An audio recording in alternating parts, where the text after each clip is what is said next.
Students, welcome to our YouTube channel Acument classes. आज इस class में मैं आपके लिए यहाँ पर नरेशन का पार्ट 2 वॉल्यूम 2 लेकर के आया हूँ।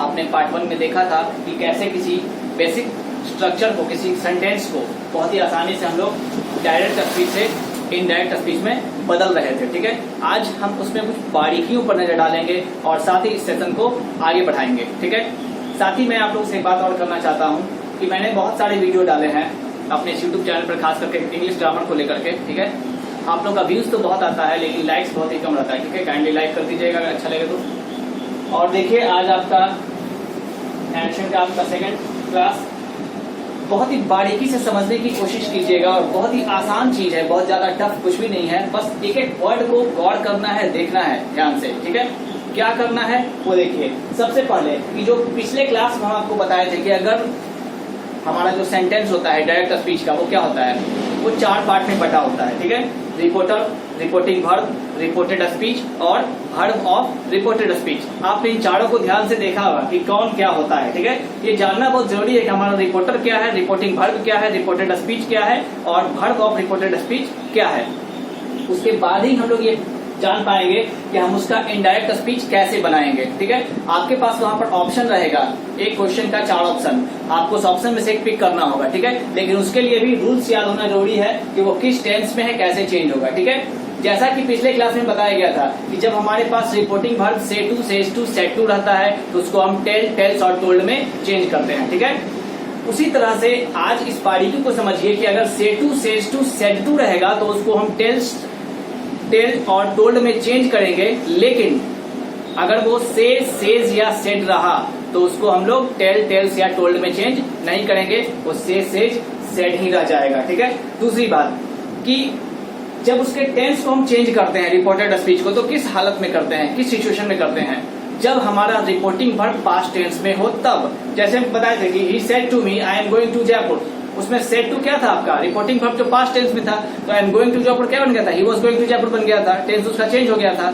लेकिन अगर मान लीजिए कि वो आपका रिपोर्टिंग वर्ब प्रेजेंट टेंस में हो, ठीक है, तब उसके टेंस को हम चेंज नहीं करेंगे। जैसे एग्जांपल देखिए, क्लियर हो जाएगा। मान लीजिए एग्जांपल लीजिए कि राम सेज टू मी,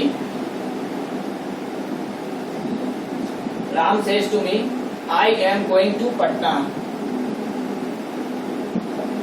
ठीक है, अब देखिए आपका रिपोर्टिंग वर्ब क्या है, प्रेजेंट टेंस में है, सेज, तो इसका मतलब है कि हमारा रिपोर्टेड स्पीच का टेंस चेंज नहीं होगा।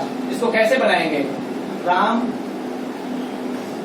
Tales me that, subject first person, according to reporter subject के अनुसार ही बन जाएगा, ही के साथ इस लगता है, गोइंग टू पटना, जो सेंटेंस है वो लिख देना है। ठीक है, क्लियर है। तो इस बात को ध्यान में रखिएगा कि अगर हमारा रिपोर्टिंग वर्ब पास्ट टेंस में है तभी हम रिपोर्टेड स्पीच के टेंस को चेंज करेंगे, अदरवाइज अगर वो प्रेजेंट टेंस में है तब उसके हम रिपोर्टेड स्पीच के टेंस को चेंज नहीं करेंगे। ठीक है, इस बात की बारीकी को समझिएगा, ध्यान रखिएगा।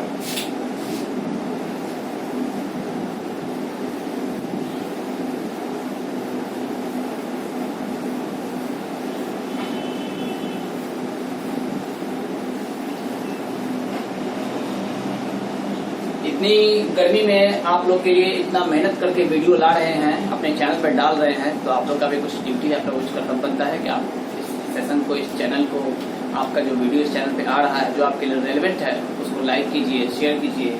लाइक कीजिएगा तो हम मोटिवेट होंगे, ज्यादा लाइक्स मिलेगा, ज्यादा मोटिवेशन होगा, ज्यादा वीडियो बनाएंगे, ज्यादा आप लोग को फायदा होगा। और शेयर कीजिएगा तो आपके जो फ्रेंड्स होंगे उनको फायदा पहुंचेगा, वो लोग इसको पढ़ेंगे और देखेंगे अच्छे से। ठीक है, बहुत ही इंपॉर्टेंट चीज है, खास करके क्लास 12 के लिए, जो अभी क्लास 12 में है और अगले साल उनको बोर्ड का एग्जाम देना है, उनके लिए बहुत ही इंपॉर्टेंट क्लास ही चल रहा है। अभी जस्ट कुछ दिन पहले हमने वॉइस को खत्म किया था और हम नरेशन में आए हैं। इसके बाद ट्रांसफॉर्मेशन आएगा, बहुत अच्छे से पढ़िएगा, पूरा ग्रामर इसमें आपको बहुत अच्छे समझ में आएगा। कहीं कोई दिक्कत होगी तो डिस्क्रिप्शन उसका जो आपका कमेंट बॉक्स उसमें डालिएगा या फिर आपका जो व्हाट्सएप ग्रुप है उस पर डालिएगा, कहीं कोई दिक्कत हो रही है उसको आपको सॉर्ट आउट किया जाएगा। ठीक है, ध्यान दीजिएगा। अगला आपका जो रूल होगा, तो देखिए उसमें क्या होता है कि जब हम डायरेक्ट स्पीच से इनडायरेक्ट स्पीच में जाते हैं, ठीक है, तो उसमें कुछ वर्ड्स होते हैं, उन वर्ड्स को भी चेंज करना पड़ता है। कैसे चेंज करते हैं उसको देखिए, ये भी आपका एक रूल में ही आ जाएगा, इसको भी आप लोग नोट कर सकते हैं। नोट कर सकते हैं क्या, कर ही लीजिएगा। देखिए, अगर मान लीजिए कि डायरेक्ट स्पीच में दिस लिखा है तो इनडायरेक्ट में उसको हम लोग दैट लिखेंगे। अगर डायरेक्ट स्पीच में दिस लिखा है, THEAC, तो इनडायरेक्ट में इसको दोज लिखा जाएगा। अगर डायरेक्ट में नाउन लिखा रहे तो इनडायरेक्ट में देन लिखा जाएगा। अगर डायरेक्ट में हेयर लिखा रहे तो इनडायरेक्ट में देयर लिखा जाएगा। अगर डायरेक्ट में हैंड्स लिखा रहे इनडायरेक्ट में टेंस लिखा जाएगा। अगर डायरेक्ट में टुडे लिखा रहे इनडायरेक्ट में दैट डे लिखा जाएगा। ठीक है। अगर डायरेक्ट में यस्टरडे लिखा रहे तो इसको इनडायरेक्ट में हम लोग कहते हैं the following day, sorry the previous day. और आपका जो टुमारो लिखा रहता है ये बन जाता है द फॉलोइंग डे, या फिर इसको द नेक्स्ट डे भी लिख सकते हैं। ठीक है। तो ये कुछ वर्ड्स है जो आप लोग ध्यान में रखिएगा, इसको नोट भी कर लीजिएगा कि ये जो वर्ड्स होंगे वो डायरेक्ट स्पीच में क्या रहेगा और इनडायरेक्ट में चेंज होकर के क्या बन जाएगा। ठीक है। कोई दिक्कत नहीं होनी चाहिए यहाँ तक।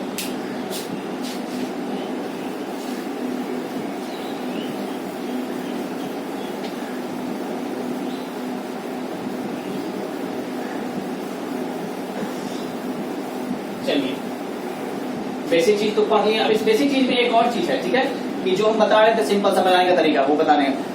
उसके अलावा इसमें एक सेंटेंस ऐसा आता है ना जो कि चेंज नहीं होता है। देखिए क्या चेंज नहीं होता है, इसको भी बहुत अच्छे से ध्यान से पढ़ेगा, अक्सर ये एग्जाम में पूछ देता है। ठीक है। अगर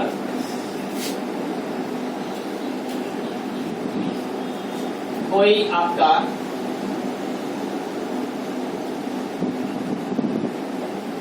हिस्टोरिकल फैक्ट हो, ठीक है, हिस्टोरिकल फैक्ट मतलब ऐतिहासिक घटना, इतिहास में जो घटना घट चुकी है वो। ठीक है। अगर कोई आपका मैथमेटिकल फैक्ट हो, मैथमेटिकल फैक्ट मतलब कोई भी गणितीय तथ्य, ठीक है, जैसे 2 और 2 4 होते हैं, 2 and 2 makes 4, तो ये कभी चेंज नहीं हो सकता, ये बदलता नहीं है। अगर मान लीजिए कि कोई आपका हिस्टोरिकल फैक्ट हो गया, मैथमेटिकल फैक्ट हो गया, मान लीजिए कोई मोरालिटी की बात आती है, पोलाइटनेस, ये भी चेंज नहीं होगा। ठीक है। तो कुछ चीजें ऐसे होते हैं जिनको कि आप बदल नहीं सकते हैं।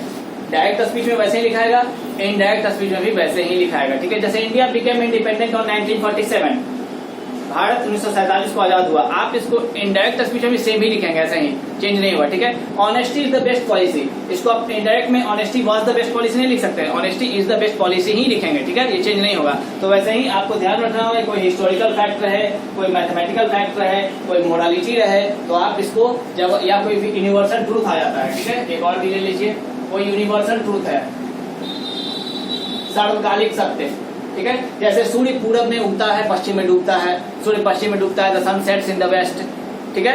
अगर मान लीजिए कोई लिखा हुआ है कि ताजमहल विश्व का 7वां अजूबा है, आप उसको बदल नहीं सकते, समझे बात को। तो कुछ ऐसे चीज आएंगे सेंटेंस में जो कि हिस्टोरिकल, मैथमेटिकल फैक्ट या मोरालिटी या यूनिवर्सल ट्रूथ से संबंधित हो, आप उसको बदलिएगा नहीं, वो एज इट इज ही रह जाएगा। ठीक है। एग्जाम्पल देके क्लियर हो जाएगा। मान लिखा हुआ है कि the teacher said to me, ठीक है, Kashmir is in the north of India। अब आप लोग सोचिए क्या कश्मीर नॉर्थ में लिखा हुआ है, कश्मीर भारत में उत्तर में है, तो बदल सकता है, उत्तर से दक्षिण तो नहीं चला जाएगा। ठीक है। या उसका प्रेजेंट पास्ट तो नहीं बन जाएगा कभी, या फ्यूचर में कभी वो कहीं और तो नहीं चला जाएगा। तो इसलिए जो नहीं बदल सकता, जो बिल्कुल फैक्ट है, उसको हम लोग चेंज नहीं करेंगे। ठीक है। इसका क्या बनेगा, the teacher told me that, और दैट के बाद जो सेंटेंस आपने लिखा है वही सेंटेंस को सेम उतार देना है। ठीक है। Kashmir is in the north of India. ठीक है। मान लीजिए लिखा हुआ है कि he said to me India became independent on 1947, तो आपको वैसा ही लिखना होगा कि he told me that India became independent on 1947। ठीक है। अगर मान लीजिए कोई लिखा हुआ है कि my father said to me honesty is the best policy, आपको वैसा ही लिखना होगा कि my father told me that honesty is the best policy, मतलब सेम एज इट इज उतर जाएगा। अगर वो कोई हिस्टोरिकल फैक्ट रहे, कोई इतिहास की घटना रहे, कोई मैथमेटिकल फैक्ट रहे, गणितीय तथ्य रहे, जैसे 2 and 2 are 4, 2 और 2 4 होते हैं, तो 2 and 2 are 4 ही होगा, वो सेंटेंस वैसे ही लिखा जाएगा।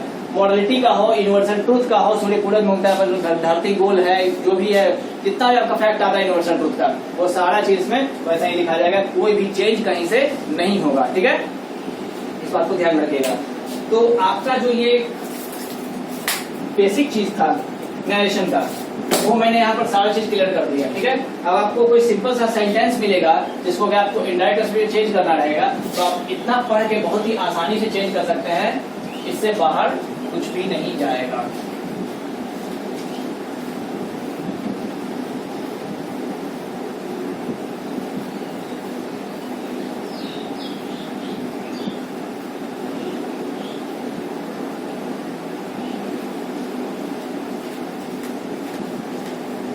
चलिए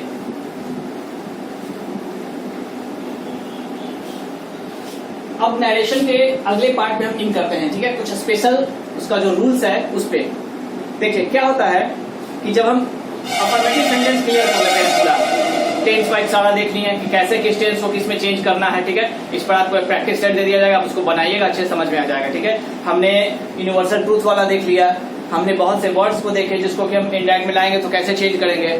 तो अब हमारा जो अगला स्टेप होगा वो होगा इंट्रोगेटिव सेंटेंस की, ठीक है। हमारा जो इंट्रोगेटिव सेंटेंस होगा नरेशन में, उसको हम कैसे इनडायरेक्ट स्पीच में चेंज करेंगे ये हमको देखना है, ठीक है। अब देखिए हम लोग सब जानते हैं, पहले भी टेंस में भी पढ़ चुके हैं, वॉइस में भी पढ़ चुके हैं। अगर किसी का कुछ छूटा हुआ है तो पहले का वीडियो आप देख करके समझ सकते हैं, उसको टेंस का एनालिसिस भी किया गया है, वॉइस का पूरा दिया गया है। तो आप देख सकते हैं कि हमारा जो इंट्रोगेटिव सेंटेंस होता है वो दो तरह का होता है, एक होता है यस नो क्वेश्चन और एक होता है डब्ल्यू क्वेश्चन।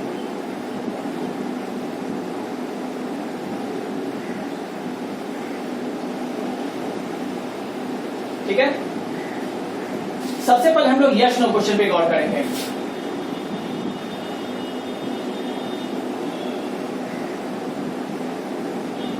देखिए अगर हम इंट्रोगेटिव सेंटेंस में डायरेक्ट स्पीच को इनडायरेक्ट स्पीच में बदल रहे हैं तो हम यस नो क्वेश्चन में सबसे पहला कदम क्या उठाएंगे, सबसे पहला हमारा क्या होगा, ठीक है। ये देखना होगा कि हमारा जो रिपोर्टेड स्पीच है वो वास्तव में इंट्रोगेटिव सेंटेंस है या नहीं है और उसमें यस नो क्वेश्चन है या नहीं, ठीक है।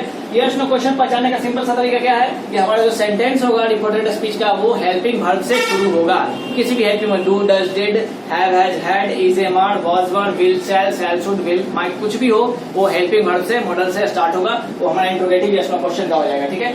उसको बनाने के लिए सबसे पहले क्या करना है, हमारा पहला जो रूल है वो है कि जो रिपोर्टिंग वर्ब होगा, रिपोर्टिंग वर्ब को आस्क, आस्क्ड या फिर आस्क्ड में चेंज करेंगे, ठीक है। अब वो पहले वाला अफर्मेटिव का इसमें यूज नहीं करना। अफर्मेटिव में क्या था कि से टू को हम लोग टेल्स और टोल्ड में चेंज कर रहे थे, लेकिन यहाँ पर हम लोग उसको अगर सेड रहा या फिर सेड टू रहा, उसको भी हम लोग आस्क या आस्क्ड में चेंज करेंगे, ठीक है। पहला रूल याद रखना है कि इसको इसमें चेंज करेंगे, ठीक है। दूसरा क्या है, इससे पहले वाले में हमने देखा था कि इन्वर्टेड कॉमा को हटा करके हम लोग दैट का यूज कर रहे थे, ठीक है। लेकिन इसमें हम लोग इन्वर्टेड कॉमा को हटा करके दैट का नहीं बल्कि इफ या वेदर का यूज करेंगे, ठीक है।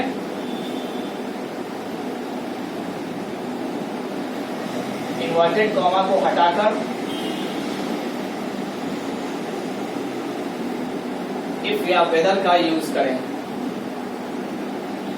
दूसरा रूल आपका ध्यान रखिएगा, पहला ये कि रिपोर्टिंग वर्ब हमारा आस्क से आस्क में बदल जाएगा।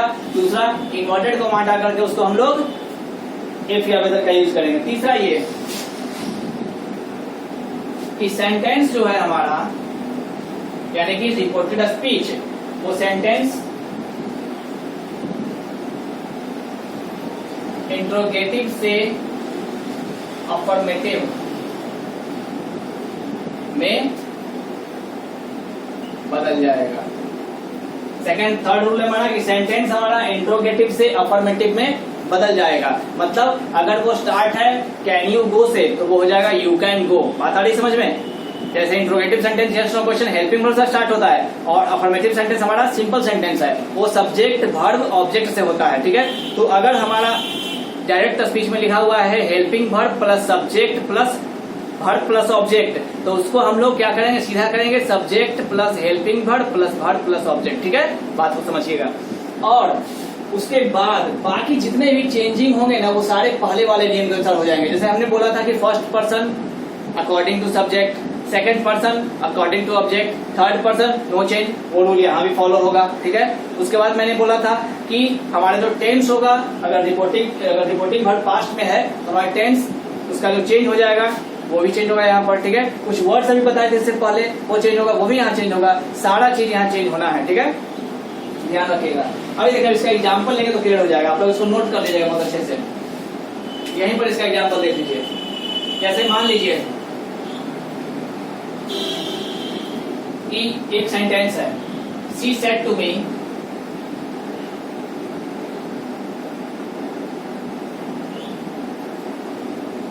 Are you going to college, ठीक है। देखिए सेंटेंस आर से स्टार्ट हो रहा है, यस नो क्वेश्चन का होगा, इंट्रोगेटिव होगा। अब इसको कैसे बनाना है, शी सेड टू को क्या करेंगे, आस्क्ड कर देंगे, आस्क्ड मी, इन्वर्टेड कॉमा क्या लिखेंगे, इफ लिखेंगे, ठीक है। उसका क्या था कि सेंटेंस इंट्रोगेटिव से अफर्मेटिव बना देना है, ठीक है। और साथ में ये भी बताए थे कि जो पहले का नियम है वो भी फॉलो होगा, चेंज हो रहा है जो होगा, ठीक है। तो इसके लिए क्या करना होगा हमको कि जो हमारा सब्जेक्ट है यू, ये कौन सा पर्सन है, यू सेकंड पर्सन है, सेकंड पर्सन ऑब्जेक्ट मी के अनुसार क्या होगा, चेंज हो जाएगा। तो मी के बॉडी क्या होना चाहिए, आई आना चाहिए, आई, आर क्या बन जाएगा, वॉज बन जाएगा, ठीक है। यहाँ पर आपका इंट्रोगेटिव साइन है इंट्रोगेशन का, यहाँ पर इंट्रोगेशन हट जाएगा क्योंकि सेंटेंस क्या बन गया, अफर्मेटिव बन गया, क्लियर है। आ रही बात समझ में, बहुत अच्छे से समझिएगा इसको, बिल्कुल आसान चीज है, कुछ भी नहीं है। आप एक एक वर्ड को पकड़िए, बहुत आसानी से आ जाएगा। जैसे देखिए एक और example, he said to me, have you done my work, ठीक है। अब देखिए हैव से स्टार्ट हो रहा है, ये भी हमारा यस नो क्वेश्चन है। जब ये भी यस नो क्वेश्चन है तो फिर इसको कैसे बनाना है, वैसे ही बनाना है। क्या बनेगा, he asked me if, ठीक है। अब ये यू है, यू कौन सा पर्सन है, second person, second person object according क्या बन जाएगा, आई बन जाएगा। और ये हैव क्या बन जाएगा, हैड बन जाएगा, आई हैड डन। माई, माई कौन सा पर्सन में आता है, कैसे बताए थे, आई मी माई बताए थे ना पिछले क्लास में, वही है माई। तो माई क्या बन जाएगा, ही से क्या बन जाएगा, हिज बन जाएगा, ठीक है। I had done his work. कोई दिक्कत, बहुत ही आसान सा चीज है, बहुत आसानी से समझिएगा इसको, ज्यादा स्ट्रेस नहीं लेना है।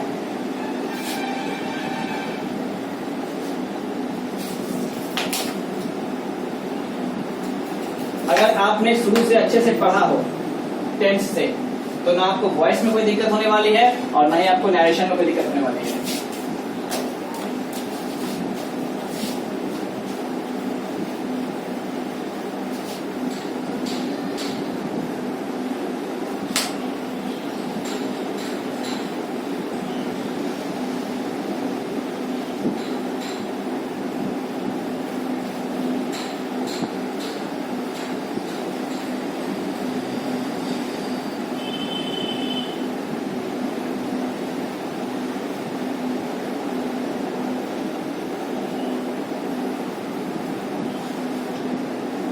चलिए यस नो क्वेश्चन के बाद हम लोग देखेंगे डब्ल्यूएच क्वेश्चन। अगर यस नो क्वेश्चन समझ गए तो डब्ल्यूएच क्वेश्चन समझना बहुत आसान है। जैसे वॉइस में देखे थे कैसे यस नो पर ही डब्ल्यूएच डिपेंडेंट था, वैसे ही यहाँ भी ज्यादा कुछ चेंज नहीं है, सारा रूल वही फॉलो करना है आपको डब्ल्यूएच क्वेश्चन में।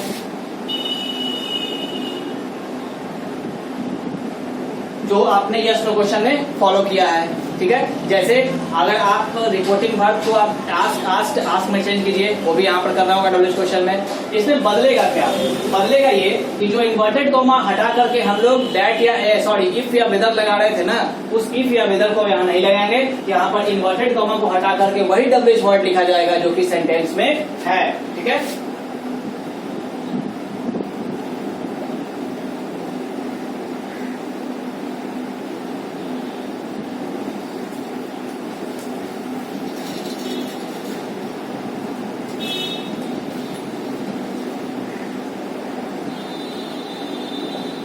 इन्वर्टेड कॉमा हटाकर वही डब्ल्यूएच वर्ड लिखे जो सेंटेंस में है, बाकी सारा रूल पहले वाला फॉलो करना है आपको, ठीक है। जैसे एग्जाम्पल देखिए क्लियर हो जाएगा।